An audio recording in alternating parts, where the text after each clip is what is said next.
أما بعد أعوذ بالله من الشيطان الرجيم بسم الله الرحمن الرحيم إن الله وملائكته يصلون على النبي يا أيها الذين آمنوا صلوا عليه وسلموا تسليما اللهم صل وسلم وبارك عليه صلوا عليه دائما صلوا عليه سرمدا صلاة وسلاما عليك يا رسول الله صلی اللہ علیہ وسلم۔ ہاں بیٹا، پچھلا سبق سمجھ میں آ گیا تھا آپ لوگوں کو؟ جی جی حضرت۔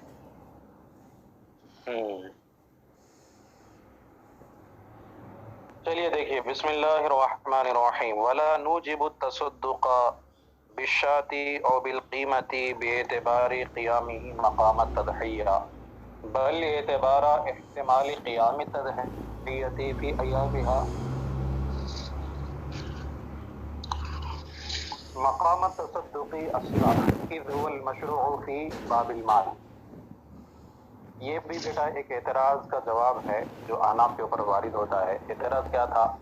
ماقبل میں جو اعتراض وارد ہوا تھا کہ جو چیز خلاف قیاس مشروع ہوتی ہے اس پر کسی اور کو قیاس کر کے حکم نہیں لگایا جا سکتا ہے، ٹھیک ہے؟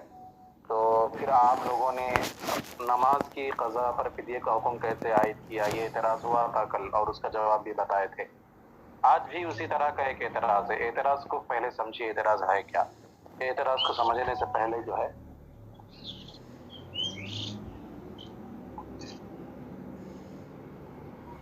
ہاں جی، اعتراض کو سمجھنے سے پہلے مسئلے کو سمجھے بیٹا۔ مسئلہ کیا ہے؟ مسئلہ کیا ہے بیٹا؟ ایک شخص نے قربانی کرنے کی نیت سے، ٹھیک ہے، بکری کو خریدا۔ بیٹا مائک بند کر لیں، کس کا مائک آن ہے جی؟ ہاں، تو ایک شخص نے قربانی کرنے کی نیت سے ایک بکری کو خرید لیا، ٹھیک ہے۔ اب وہ شخص جو ہے غریب رہا ہو، فقیر رہا ہو، قربانی کی نیت سے اس نے جو ہے بکری کو خرید لیا۔ اتفاق ایسا ہوا کہ قربانی کے ایام گزر گئے اور اس میں جو ہے قربانی نہیں کی کسی وجہ سے۔ اب قربانی کے ایام گزرنے کے بعد میں وہ بکری کا کیا کرے گا وہ؟ تو اس کے بارے میں ہمارے نزدیک مسئلہ یہ ہے کہ اگر وہ بکری موجود ہے تو اس عین بکری ہی کو جو ہے تصدق کر دے گا، صدقہ کر دے گا اس بکری کو۔ اور اگر وہ بکری موجود نہیں ہے، ہلاک ہو گئی، غائب ہو گئی، بھاگ گئی، کچھ ہو گیا، تو اس بکری کی قیمت کا صدقہ کرنا واجب ہوگا۔ سمجھ میں آ رہی بیٹا بات؟ یہ مسئلہ ہمارے نزدیک بیان کیا گیا۔ اب اسی مسئلے پر اعتراض ہوتا ہے۔ اعتراض کیا ہوتا ہے؟ اعتراض یہ ہوتا ہے کہ بھائی ایام قربانی میں قربانی کرنا جو ہے یہ خلاف قیاس ہے، غیر معقول ہے۔ کیونکہ قربانی میں ہوتا کیا ہے بیٹا؟ جانور کو ذبح کیا جاتا ہے نا؟ تو جانور کو ذبح کرنا عقلاً جو ہے یہ صحیح نظر نہیں آتا، تو پتہ چلا کہ قربانی جو ہے یہ غیر معقول ہے۔ اب جو چیز غیر معقول ہوتی ہے، خلاف قیاس ہوتی ہے، اس پر کسی اور کو قیاس کرنا درست نہیں ہوتا۔ باوجود اس کے آپ لوگ کہتے ہیں کہ اگر قربانی کے ایام میں قربانی نہ کر سکا تو اس بکری کی قربانی واجب ہوگی۔ اب اس کو کیا کرے گا؟ وہ تصدق کر دے گا۔ اگر بکری موجود ہے تو بکری کو تصدق کرے گا، نہیں تو بکری کی قیمت کا تصدق کرے گا۔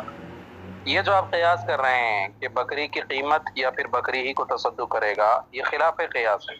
جو چیز خود خلاف قیاس ہے اس پر کسی اور کو قیاس کیسے کیا جا سکتا ہے؟ تو آپ نے ایک ایسے حکم صادر کر دیا۔ بات سمجھ آ رہی ہے؟ تو یہ اعتراض جو ہے وارد ہوا ہے۔ اس اعتراض کا جواب یہاں سے دے رہے ہیں، کہتے ولا نوجب التصدق بالشاة او بالقیمة باعتبار قیامه مقام التضحیہ۔ کہتے اور ہم تصدق کو، بکری کا تصدق یا پھر بکری کی قیمت کا تصدق جو واجب کر رہے ہیں، وہ اس بات سے واجب نہیں کر رہے، اس بات کا اعتبار کرتے ہوئے واجب نہیں کر رہے کہ تصدق جو ہے یہ قربانی کے قائم مقام ہو رہا ہے۔ بات سمجھ میں؟ ہم جو کہہ رہے ہیں کہ بھائی صدقہ کر دو، تو ہم یہ نہیں کہہ رہے کہ وہ قربانی کا قائم مقام بنے گا۔ یہاں تک کہ آپ اعتراض کرو کہ بھائی قربانی خود غیر معقول ہے، غیر معقول ہے، خلاف قیاس ہے، تو پھر آپ اس پر کسی اور کو قیاس کر کے کیسے حکم لگا سکتے ہیں؟ یہ اعتراض آپ کریں۔ بس میری بلکہ ہم کیوں واجب کرتے ہیں صدقے کو؟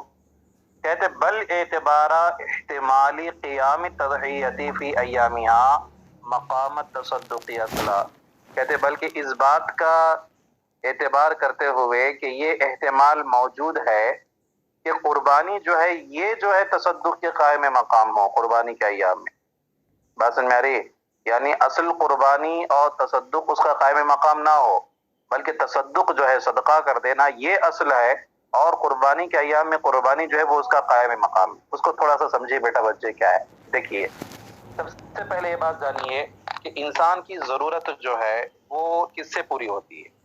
مال و دولت سے پوری ہوتی ہے یا گوشت سے پوری ہوتی ہے؟ گوشت سے ضرورت پوری ہوتی ہے، ٹھیک ہے، لیکن اس سے زیادہ ضرورت جو ہے مال و دولت سے پوری ہوتی ہے، کیونکہ مال کے ذریعے سے آپ گوشت خرید سکتے ہیں لیکن گوشت کے ذریعے سے آپ مال نہیں خرید سکتے. آپ کو کوئی ساز و سامان خریدنا ہے تو آپ 10 روپے 20 روپے 100 روپے 1000 روپے سے خریدیں گے. 1 کلو گوشت 2 کلو گوشت کے بدلے آپ سامان نہیں خریدیں گے. سمجھ میری بات؟ تو سب سے پہلی چیز تو یہ ہو گئی کہ انسان کی جو ضرورتیں زیادہ پوری ہوتی ہیں وہ مال کے ذریعے سے پوری ہوتی ہیں، نہ کہ گوشت کے ذریعے سے. ٹھیک ہے. دوسری بات یہ سمجھیے کہ جو تصدق ہوتا ہے، صدقہ کیا جاتا ہے، تو صدقے کی اصل جو مال کے معاملے میں ہے وہ یہی ہے کہ صدقہ کیا جائے، مال صدقہ کیا جائے. بات سمجھ میں آ رہی؟ تو اصل یہی ہے کہ بندے کو جو ہے روپیہ پیسہ صدقہ کر دیں. بات سمجھ میں آ رہی ہے؟ تاکہ وہ بندہ جو ہے ان روپیوں پیسوں کے ذریعے سے اپنی ضرورت کو پورا کر سکے، جو چیز کی ضرورت ہے وہ چیز وہ ضرورت لے سکے ہو. بات سمجھ میں آ رہی ہے؟ لیکن ہوتا کیا ہے کہ قربانی کے جو ایام آتے ہیں، قربانی کے جو ایام آتے ہیں وہ قربانی کے ایام میں بندہ جو ہوتا ہے وہ رب قدیر کی بارگاہ میں مہمان ہوتا ہے. رب قدیر کی بارگاہ میں کیا ہوتا ہے؟ مہمان ہوتا ہے. اسی وجہ سے ان دنوں میں روزہ رکھنا حرام ہے نا. کیوں حرام ہے؟ آپ لوگوں نے پڑھا تھا اصول شاشی میں کہ ان دنوں میں بندے جو ہیں وہ اللہ تبارک و تعالیٰ کے مہمان ہوتے ہیں، اور ظاہری سی بات ہے مہمان جب کسی خاص میزبان کے یہاں پر جائے تو روزہ رکھ کر کے نہیں جاتا، بلکہ میزبان کا دل دکھے گا نا. میزبان تو چاہے گا کہ بھائی مہمان میرے گھر پر آ رہا ہے تو اچھے سے کھائے پیے. آپ روزہ رکھ کر کے کسی مہمان کے یہاں چلے گئے، سمجھ میری بات؟ تو میزبان مہمان کی اچھی مہمان نوازی کرتا ہے اور اچھی چیزیں کھلاتا ہے، سمجھ میری بات؟ اب سب سے اچھی چیز کیا ہوتی ہے کھانے میں؟ سب سے اچھی چیز ہوتی ہے وہ گوشت جس جانور کو اللہ کے نام پر ذبح کیا گیا ہو، کیونکہ گوشت کو سید الطعام بھی کہتے ہیں، ہے نا.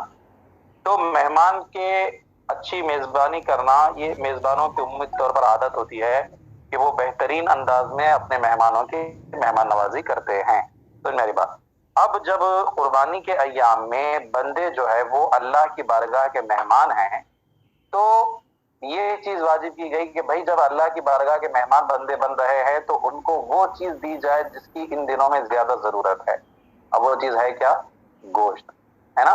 تاکہ وہ مہمان نوازی اچھے سے کر سکیں، اچھے سے بندے جو ہے کھا سکیں. اسی وجہ سے قربانی کے ایام میں آپ دیکھتے ہوں گے کہ گوشت کے بارے میں بھی یہی کہا گیا ہے کہ بھائی گوشت جو بھی ذبح کرتے ہیں قربانی کرتے ہیں تو وہ گوشت کے 3 حصے کرے. ایک حصہ غربا فقراء کے لیے تقسیم کرے، ایک حصہ جو ہے اپنے رشتہ داروں کے لیے تقسیم کریں، اور ایک حصہ جو ہے اپنے گھر والوں کے لیے رکھیں. تو دیکھنے میں سمجھ میں آتا ہے کہ لگ بھگ 66% گوشت کو بانٹنے کا حکم دیا گیا. سمجھ میں آ رہی بات؟ تو اس کی وجہ یہی ہے کہ ان دنوں میں مسلمان، ہر کوئی مسلمان وہ اللہ کی بارگاہ کا مہمان ہے، تو لہذا مہمان کی اچھی طرح سے مہمان نوازی ہو، اس وجہ سے گوشت کو تقسیم کیا جاتا ہے. تو ہم یہ کہتے ہیں کہ بھائی یہ بھی ہو سکتا ہے کہ قربانی کے دنوں میں قربانی اصل ہو اور تصدق کو اس کے فرمان ہے، جیسے کہ آپ سمجھ رہے ہیں. اور یہ بھی ہو سکتا ہے کہ قربانی کے دنوں میں جو ہے اصل جو تھا وہ تصدق ہی تھا، مال روپیہ پیسہ خرچ کرنا ہی تھا، لیکن اس عارضے کی وجہ سے جو ہے قربانی کو اس کا قائم مقام قرار دے دیا گیا.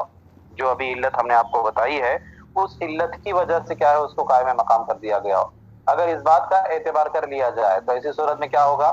لازم یہ آئے گا کہ اصل جو ہے وہ تصدق ہی ہے، لیکن قربانی جو ہے یہ خاص ان دنوں کی وجہ سے، ان دنوں کی مناسبت کی وجہ سے اس کو قربانی کو قائم مقام کر دیا گیا. اب مسئلے کو سمجھیے، مسئلہ کیا تھا؟ ایک شخص نے قربانی کے لیے جانور خریدا تھا قربانی کی نیت سے، تو لہذا قربانی کے ایام میں اس کے لیے تصدق کا قائم مقام تھا تضحیہ، یعنی قربانی کرنا. لیکن جب اس نے قربانی نہیں کی اور قربانی کے ایام گزر گئے تو پھر حکم اپنے اصل کی طرف لوٹ کر کے آئے گا. وہ اصل کیا ہے؟ تصدق کرنا. اور جب کسی چیز کو تصدق کے لیے کر لیا گیا تو آپ کو وہ چیز تصدق کرنی پڑے گی. اس وجہ سے ہم کہتے ہیں کہ اس قربانی کو، اس جانور کو، اس بکری ہی کو جو ہے تصدق کر دے، یا اگر وہ بکری ہلاک ہو گئی ہے تو پھر ایسی صورت میں اس بکری کی قیمت کو تصدق کر دے، کیونکہ تصدق کرنا ہی جو ہے یہ اصل تھا، نہ کہ ہم نے اس کو جو واجب کیا ہے وہ قربانی کے قائم مقام کر کے واجب کر رہے ہیں، بلکہ قربانی خود جو ہے اس کے قائم مقام ہے. اس بات کا اہتمام. سمجھ میں آ رہی بیٹا بات؟ ہاں جی. تو جب کسی بھی چیز کے اندر احتمال پیدا ہو جاتا ہے تو پھر وہ چیز حتمی نہیں رہتی. تو لہٰذا یہاں پر آپ حتمی طور پر یہ نہیں کہہ سکتے ہیں کہ ہم جو ہے قربانی کا قائم مقام بنا کر کے تصدق کو واجب کر رہے ہیں، بلکہ اس کا برعکس بھی ہو سکتا ہے کہ تصدق یہ اصل ہو، قربانی اس کا قائم مقام ہو. اور ہم نے دلیل کے ذریعے سے ثابت کیا کہ اس کے لیے ہمارے پاس دلیل بھی موجود ہے. یہ جو احتمال ہے، اس احتمال کو پورا کرنے کے لیے ہمارے پاس دلیل بھی موجود ہے. ان دنوں میں بندے کیا ہے، اللہ کے مہمان ہوتے ہیں، اور مہمان کی مہمان نوازی جو ہے اچھے سے اچھی چیزوں سے کی جاتی ہے، اور سب سے اچھی چیز جو ہے اللہ کے نام پر ذبح کیا ہوا جانور ہوتا ہے. بات سمجھ میں آ رہی ہے بیٹا؟ دیکھیے کہتے وَلَا نُوجِبُ التَّصَدُّقَ بِالشَّاةِ أَوْ بِالْقِيمَةِ بِاعْتِبَارِ قِيَامِهِ مَقَامَ التَّضْحِيَّةِ، اور ہم تصدق، بکری کے تصدق یا بکری کی قیمت کے تصدق کو صدقہ کر دینے کو واجب نہیں کرتے اس بات کا اعتبار کرتے ہوئے کہ یہ قربانی کے قائم مقام ہے. کیا تصدق جو ہے یہ قربانی کے قائم مقام ہے. بل یہ اعتبار احتمالی، بلکہ اس بات کا اعتبار کرتے ہوئے کہ احتمالی قیام التضحیۃ فی ایامہا، ایام التضحیہ یعنی قربانی کے ایام میں مقام تصدقی اصلا، بلکہ اس بات کا اعتبار کرتے ہوئے کہ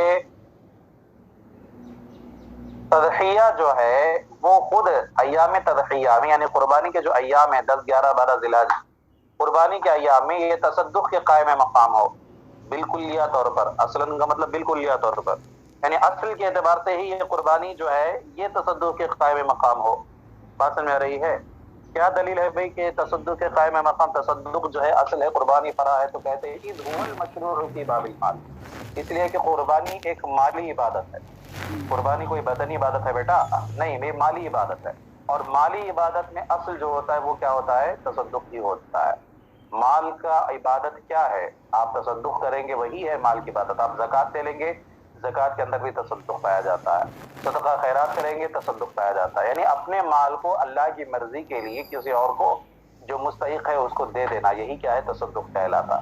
تو کہتے ہیں کیونکہ قربانی ایک مالی عبادت ہے اور مال میں اصل یہی ہے کہ تصدق کیا جائے. بات سمجھ میں آ رہی ہے؟ تو ایک تو یہ دلیل ہو گئی، اور دوسری دلیل وہ ہو گئی کہ بھائی ان دنوں میں بندے اللہ کے مہمان ہوتے ہیں، تو لہذا اس وجہ سے حکم جو ہے اصل تصدق سے لوٹ کر کے گوشت کی طرف آ گیا تھا، تضحیہ یعنی قربانی کی طرف آ گیا تھا. سمجھ میں آگے بات؟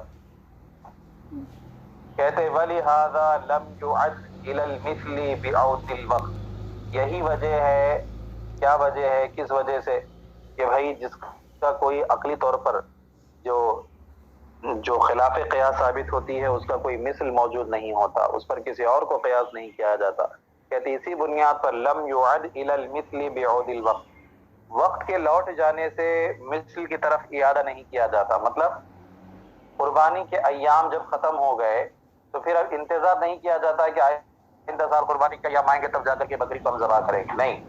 مثلاً کیا ہے، ایک مسئلہ کیا ہے جو بتایا گیا بیٹا کہ آپ نے ایک بکری کو قربانی کے لیے نیت سے خریدا تھا، ٹھیک ہے.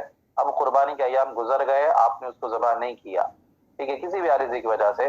تب آپ کو یہ اختیار نہیں بنتا کہ آئندہ سال تک انتظار آپ کریں، آئندہ سال جب قربانی آئے گی تب اس کو ہم ذبح کریں. نہیں، آپ کو فوراً ذبح کرنا پڑے گا، تصدق کرنا پڑے گا. جو بھی مسکین ہے، جو بھی غریب ہے، فقیر ہے، مستحق ہے، اس کے سپرد کرنا پڑے گا، تصدق آپ کو کرنا پڑے گا. انتظار نہیں کر سکتے آئندہ سال تک. کیوں؟ کیونکہ بھائی اس پر آپ اندازہ نہیں لگا سکتے، قیاس نہیں کر سکتے ہیں کہ بھائی اب اس سال ہم نہیں کر پائے تو آئندہ سال کریں گے، کیونکہ یہ خود غیر معقول ہے. جب غیر معقول ہے تو بھائی ایسا معاملہ ہو ہی نہیں سکتا کہ آپ اس کو آئندہ سال کی قربانی کے لیے اس کو قائم مقام بنائیں اور آئندہ سال تک انتظار کریں. نہیں کر سکتے آپ کو تصدق کرنا پڑے گا. وہی کہہ رہے ہیں وَلِهَذَا، اور اسی وجہ سے کا مطلب کہ جو چیز خود غیر قیاسی تو غیر معقول ہو اور خلاف قیاس ثابت ہو تو اس پر کسی اور کو قیاس نہیں کیا جا سکتا. کہتے اسی بنیاد پر لم یعد الی المثل، یہ قربانی کو مثل کی طرف لوٹایا نہیں جاتا بعود الوقت، وقت کے لوٹ جانے سے، یعنی آئندہ سال تک جو ہے اس کو انتظار نہیں کرایا جائے گا. سمجھ میری بات؟ بلکہ اس کو تصدق کرنے کا حکم دے دیا جائے گا. بات سمجھ میں آ گئی جی آبا جان لوگ؟ ہاں جی. بالکل آسان سی بات ہے بیٹا، کوئی بڑی بات نہیں ہے، 2 لفظوں میں بات ہے نا۔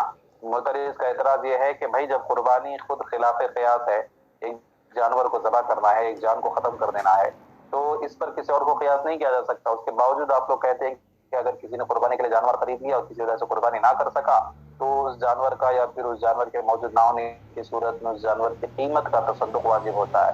تو آپ جو ہے قربانی پر قیاس کر رہے ہیں اس کو، اور قربانی خود ہی خلاف قیاس ہے۔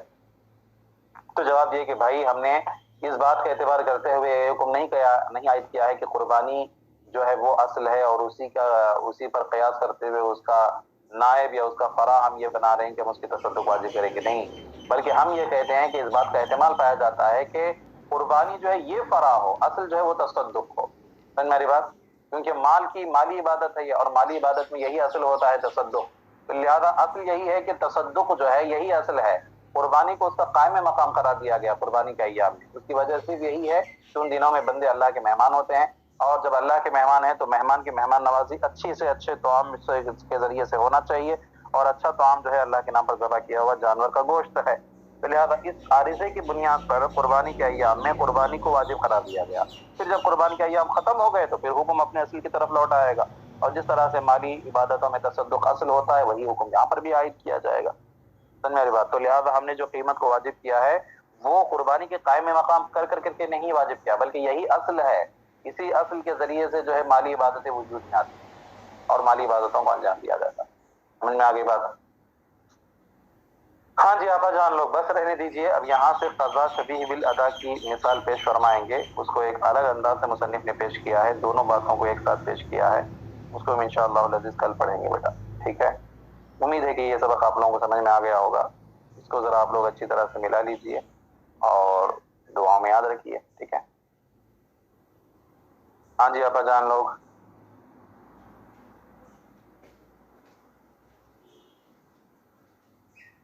چلیے ٹھیک ہے، وصلی اللہ تعالی علی خیر خلقہ ونور عرشہ سیدنا و مولانا محمد وآلہ وصحبہ اجمعین۔ السلام علیکم۔